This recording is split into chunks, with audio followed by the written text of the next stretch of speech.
Thanks for being on the show, Trish. Welcome. Thanks for having me.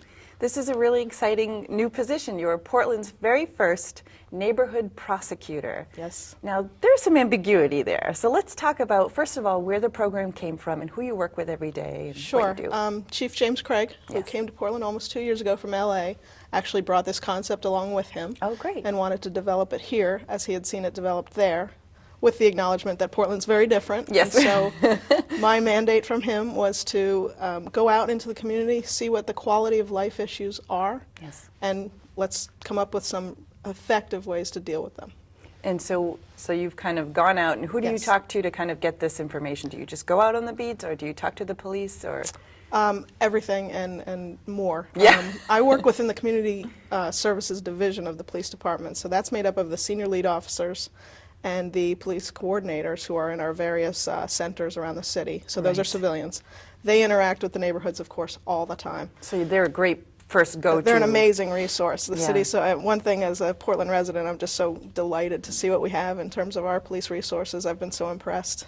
And so what have you seen out there?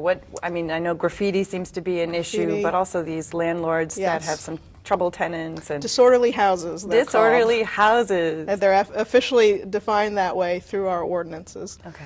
And so I'd say disorderly houses, graffiti, illegal dumping are the ones I've heard about over and over more than anything else from property owners, business owners, neighborhood associations. So I've also interacted very closely with them. City councilors Yeah. are very involved in this So program. all the different layers of the city. Yes, again, quality of life. What's happening in our neighborhoods that people are just fed up with?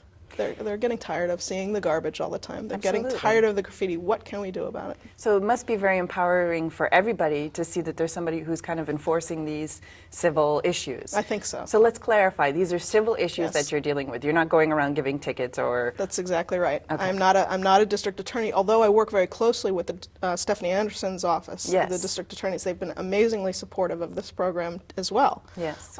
So we find ways to complement each other's work, but I don't do criminal prosecutions.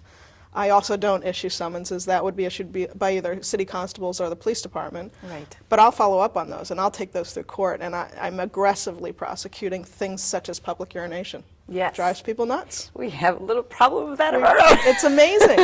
I just came from court. I just Yes. had one now. I mean, so what's great is not only do the neighborhoods and the residents know, okay, now there's someone kind of a point of contact for these issues. Right.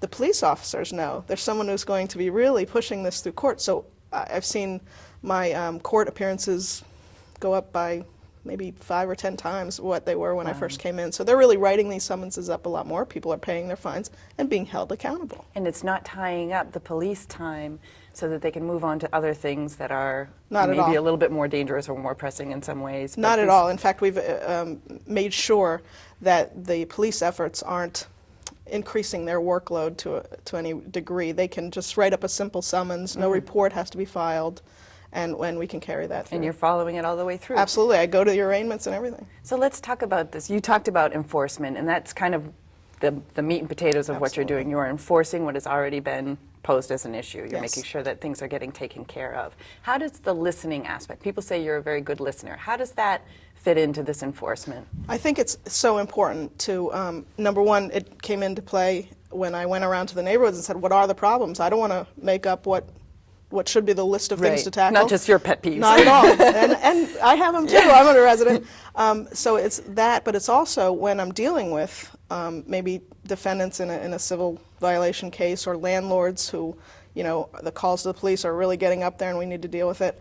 I'm talking to them and saying, we try to bring creative solutions and work with people every single time. Yes. Work with the people. If someone had a mattress dumped in front of their house and they didn't do it, They feel victimized. they feel victimized. Sure. And I've had this happen, or maybe a black bag of garbage, and I say, well, maybe we can go through it and figure out who did it. I'll work Yeah. with you, and I'll go after that person. Well, I can't thank you enough for what you do. I'm sure, I hope we get there too, but I think we're not alone. I think the whole city of Portland is very happy to have you in thank this you. position, and I wish you the best of luck. Thank you so much. Thanks for being here. You bet. Back to you, Leslie.